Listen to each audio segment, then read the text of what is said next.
ಸೌಮ್ಯನಾನಿಂದ ಗಣರಾಜ್ಯೋತ್ಸವದ ಕುರಿತು ಒಂದೆರಡು ಮಾತುಗಳನ್ನು ಹೇಳಬಯಸುತ್ತೇನೆ. ಭಾರತದ ಪ್ರತಿ ವರ್ಷ ಕನ್ನಡ ಗಣರಾಜ್ಯೋತ್ಸವವನ್ನು ಜನವರಿ 26ರಂದು ಆಚರಿಸುತ್ತೇವೆ. ಇದು ಭಾರತದ ರಾಷ್ಟ್ರೀಯ ಹಬ್ಬ. 1950ರಲ್ಲಿ ಈ ದಿನದಂದು ನಮ್ಮ ಸಂವಿಧಾನವು ಜಾರಿಗೆ ಬಂದಿತು. ಜನವರಿ 26ರಂದು ಭಾರತದ ರಾಷ್ಟ್ರಪತಿಗಳು ನವದೆಹಲಿಯಲ್ಲಿ ರಾಷ್ಟ್ರಧ್ವಜವನ್ನು ಹಾರಿಸುತ್ತಾರೆ.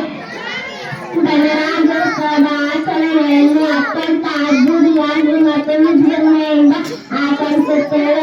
ನವದೆಹಲಿಯಲ್ಲಿ ಇಂಡಿಯಾ ಮತ್ತು ಗೇಟ್ನಲ್ಲಿ ದೊಡ್ಡ ಮೆರವಣಿಗೆಯನ್ನು ನಡೆಸಲಾಗುತ್ತದೆ. ಗಣರಾಜ್ಯೋತ್ಸವದ ಶಾಲಾ ಕಾಲೇಜುಗಳಲ್ಲಿ ಎಲ್ಲರೂ ಸೇರಿ ಉತ್ಸಾಹ ಮತ್ತು ಸಂತೋಷದಿಂದ ಆಚರಿಸುತ್ತೇವೆ. ರಾಷ್ಟ್ರಪತಿಗಳು ವೀರ ಸೈನಿಕರಿಗೆ ಮತ್ತು ಸಾಧಕರಿಗೆ ಪ್ರಶಸ್ತಿ ನೀಡುತ್ತಾರೆ. ಗಣರಾಜ್ಯೋತ್ಸವದ ಜನರಿಗೆ ಏಕತೆ ಮತ್ತು ಶಾಂತಿಯಿಂದ ನಡೆಸಲು ಕಲಿಸುತ್ತದೆ. ಇಷ್ಟು ನನ್ನ ಚಿಕ್ಕ ಭಾಷಣ ಮುಗಿಸುತ್ತದೆ.